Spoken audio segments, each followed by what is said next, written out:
Night Dive Studios, continuing their noble mission of preserving video games, has released a remaster of The Thing.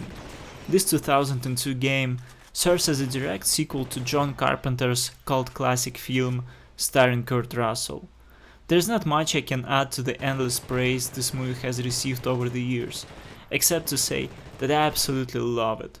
In my humble opinion, it's Carpenter's finest work and one of the best horror films I have ever seen.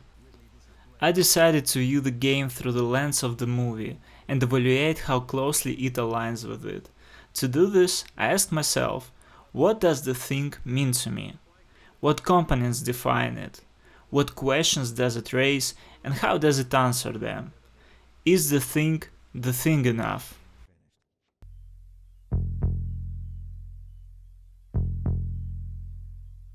We return to Antarctica. Thousands of miles from civilization, a helicopter lands near the ruins of a partially destroyed American research base. Captain Blake and his beta squad disembark to investigate and search for survivors. Everywhere you look, there's darkness, snow, and cold. It quickly becomes clear that staying out in the open for so long isn't an option. The warmth indicator starts to drop relentlessly. If the blue bar completely vanishes, the red one, your health, will begin to deplete as well. The only way to avoid freezing to death is to find shelter. Once inside, the warmth level slowly replenishes.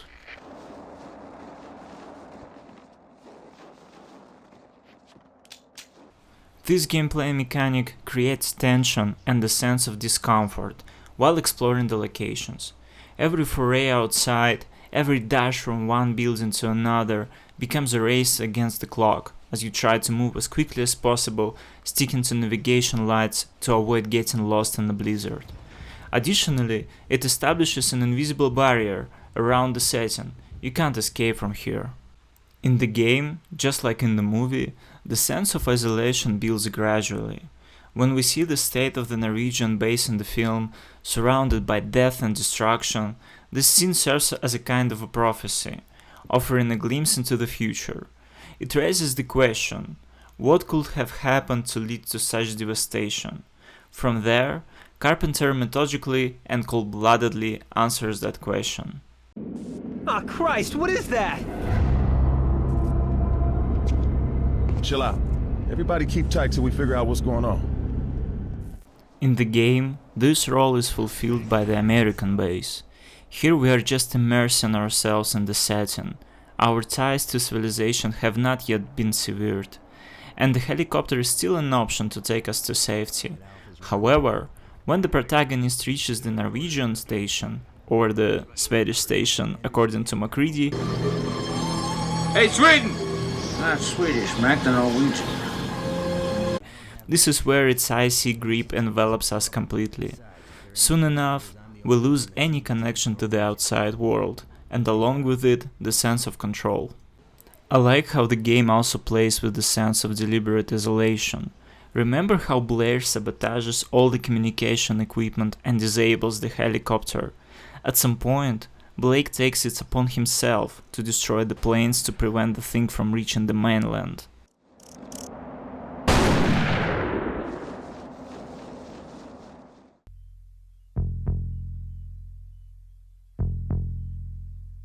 I'm gonna hide this tape when I'm finished.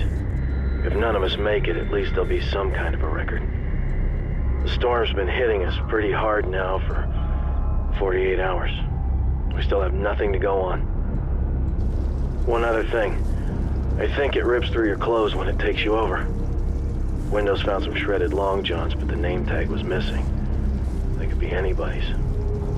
We're all very tired. There's nothing else I can do. Just wait.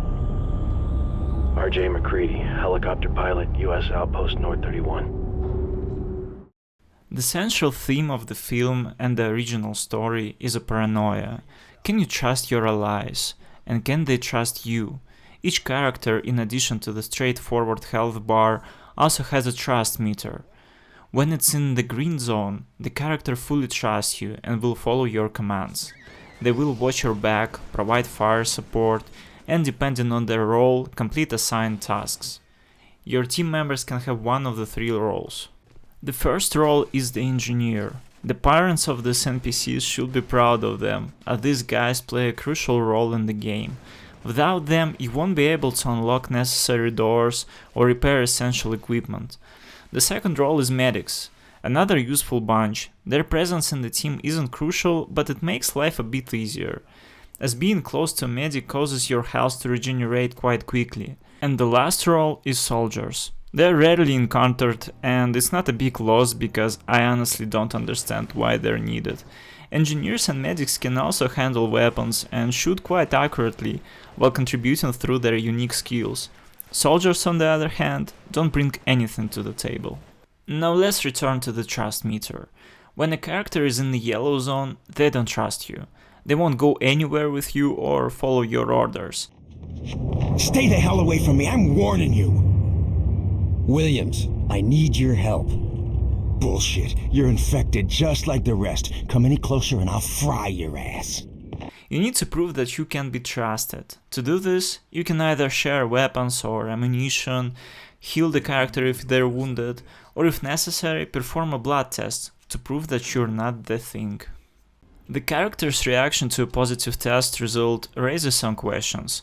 For example, early on in the game, here's a small spoiler for those who haven't played it yet. If you don't want to hear it, feel free to skip to the end of the spoiler segment, indicated by the timestamp in the description.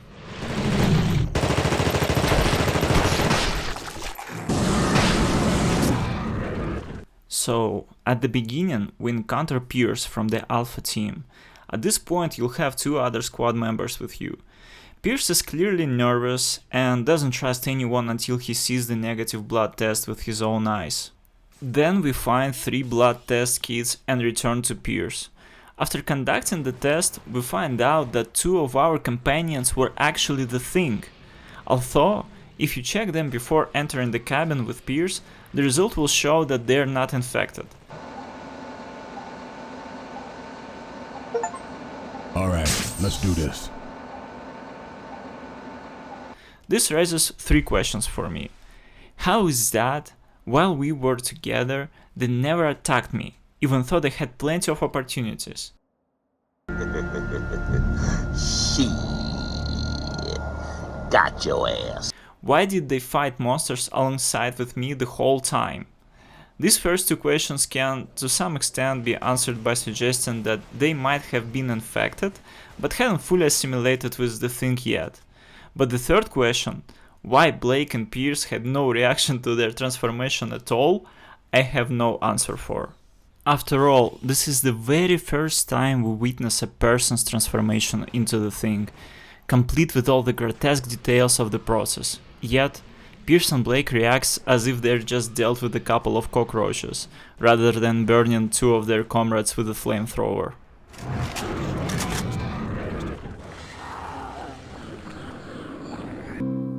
Yep. What seemed even more absurd to me was how quickly we part ways with Pierce. After the previous scene, barely stepping outside the cabin, the characters get caught in a snowstorm, and Pierce is already gone. So what was the point of all those struggles to bring him into the team? God damn it. Pierce must have got lost behind me somewhere.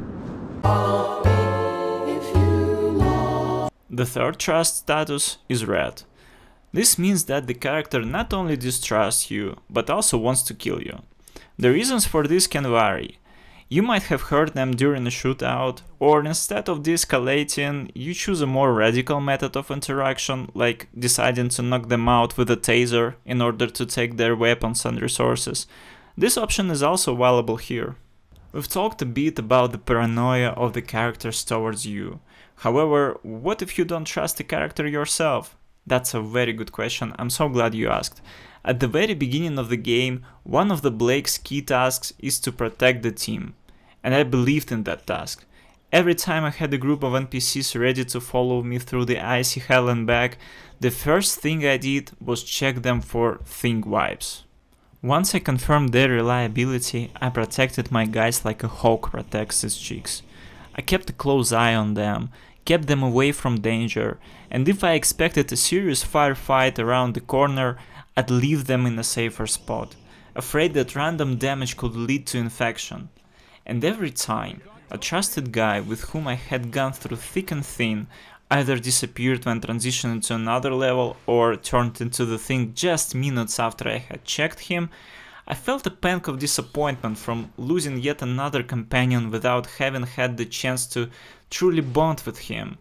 After a while, when paranoia gave way to indifference, I realized something.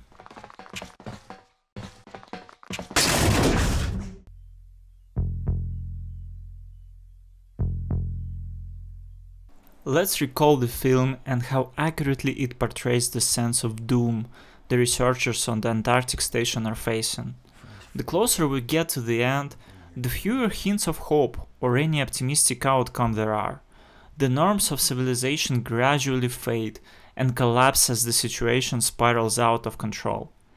At the start of the film, we see the contrast between the calm routine of the American station workers, where civilization still exists, and the half-insane, frantic pursuit of the dog by the Norwegians, who seem to have turned into the group of savages, shooting and throwing grenades left and right.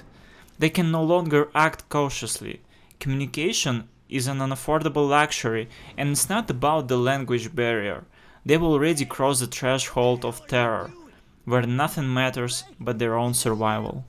Similarly in the game, at the start, Blake is motivated to help Team Alpha. He's not ready to evacuate and goes on a search for them. When meeting the first characters, we can observe their few, somewhat stiff, yet still somewhat human interactions. However, as the game progresses, interactions with new companions become at best ridiculous and absurd, and often completely absent. We gotta get out of here! Some of my guys are trapped in the testing chambers! Get me a weapon! Saving their lives is no longer a priority. I'd even say it's no longer on the agenda. For instance, when Blake encounters a bomb in one of the underground locations, he has to run full speed to the elevator. Even though he reaches it with plenty of time to spare, he coldly leaves his somewhat clueless teammates outside the elevator door.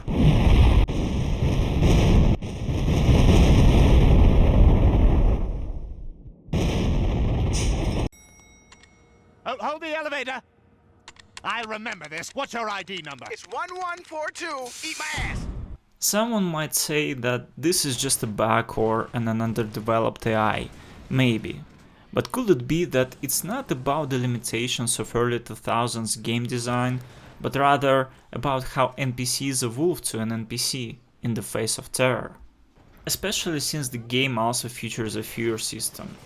Let's be honest, we all have our limits. How long are you willing to stare into the abyss before it starts to feel like the abyss is staring back at you? How many steps into the darkness does it take before you can no longer return to the light? For your squad, it only takes 2 steps.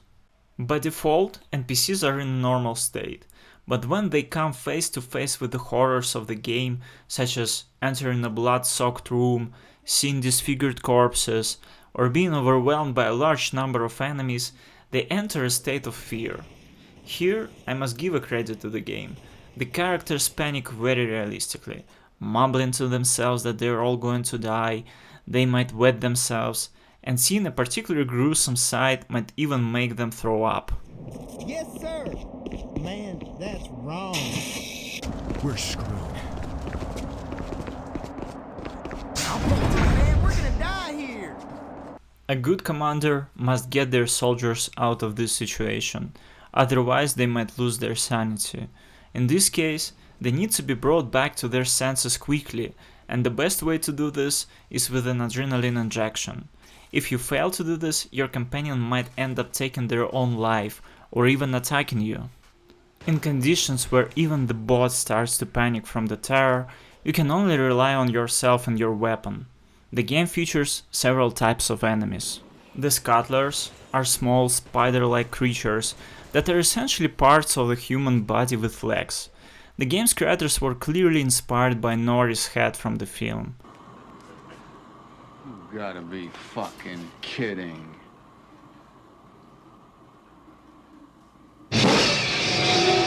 They don't deal much damage, but they attack in swarms. Sometimes, especially at the beginning, I couldn't figure out where the wave of monsters would end until I realized that they could continuously respawn from small, fleshy nests, scuttler pods. Killing them is fairly easy, they can be shot with any weapon. The Thing, however, is a different story.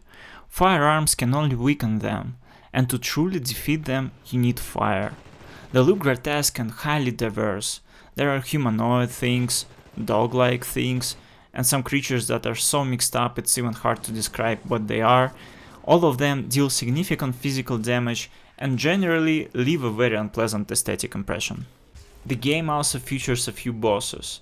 These are large, stationary, fleshy raptors made up of humans and various other living organisms.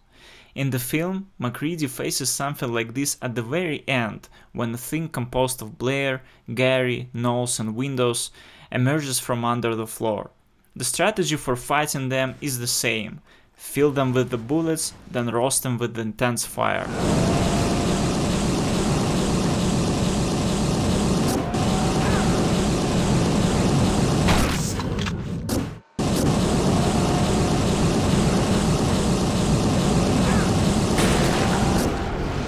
And just when you think there's nothing left to surprise you, a new enemy appears on your path, a human. This reminded me a bit of the situation in the original Half-Life, where after battling aliens for most of the game, you encounter soldiers sent to cover up the incident on the Black Mesa. Here, they work for the biotech corporation Gen Inc., which is conducting research on the Thing. Plot-wise, this is a bit confusing. When did they manage to set up a lab here, given the events of the game take place shortly after the film's conclusion? A part of me rolled my eyes at yet another sinister biotech corporation playing with the forces they can't control, but from the gameplay perspective, it adds a fresh blood. Again, pun intended. Overall, it's a rare event when a game based on a movie deserves attention, and even rarer when a game manages to capture the quintessence of the original material and successfully integrate it into the gameplay format. The Thing may not be perfect. It has its issues, with fragmented storytelling, somewhat silly NPCs, and some mechanics feeling a bit rough and underdeveloped. However, it is ambitious, and most of its ideas were innovative not only for 2002, when the original game was released, but even for 2024, when the remaster came out. Gameplay-wise, it's a solid survival horror, filled with details that will make fans of the film smile and point at the screen. Whoa, whoa. Here I come. Oh, here I come. Oh.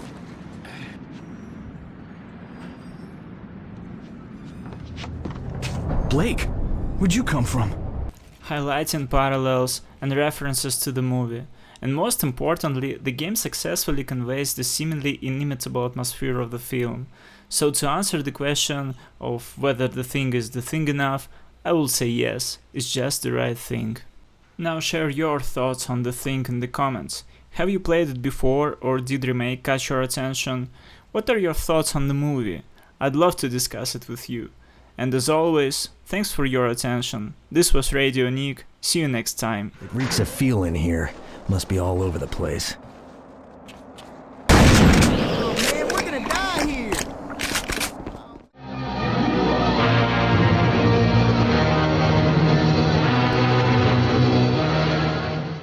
Some may not know, but The Thing from 1982 is an adaptation, and not the first one, of the short story Who Goes There by John W. Campbell, which was published back in 1938 in Astounding Science Fiction magazine. In 1951, the first adaptation was released, The Thing from Another World. It was a loose interpretation of the original material. The Thing here is not an alien creature capable of imitating any living organism, but rather an alien plant resembling Frankenstein monster, killing people to drink their blood and spread through the body. By the way, it's in this film that we first see the now widely known title sequence with gradually fading letters, which was later used by Carpenter.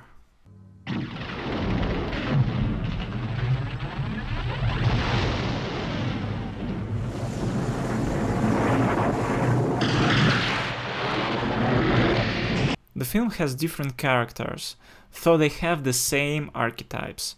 The Air Force officer Captain Patrick Henry, a level-headed leader, essentially the local MacReady, and Dr. Arthur Harrington, a slightly mad scientist, replaces Dr. Blair.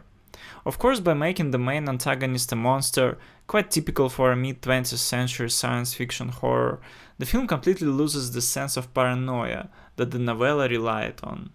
The film has a lot of jokes and is generously seasoned with humor and comedic characters, like the reporter Scotty. Although for me, the funniest scene wasn't the one the authors intended. It's getting near the top.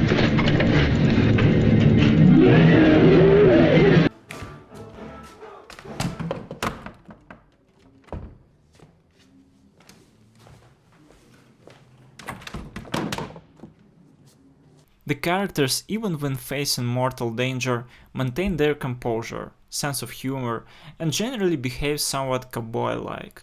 It's not hard to imagine the same film in a different setting, when the Arctic station becomes a small town in the Wild West, and the Thing a band of outlaws. The essence will remain the same.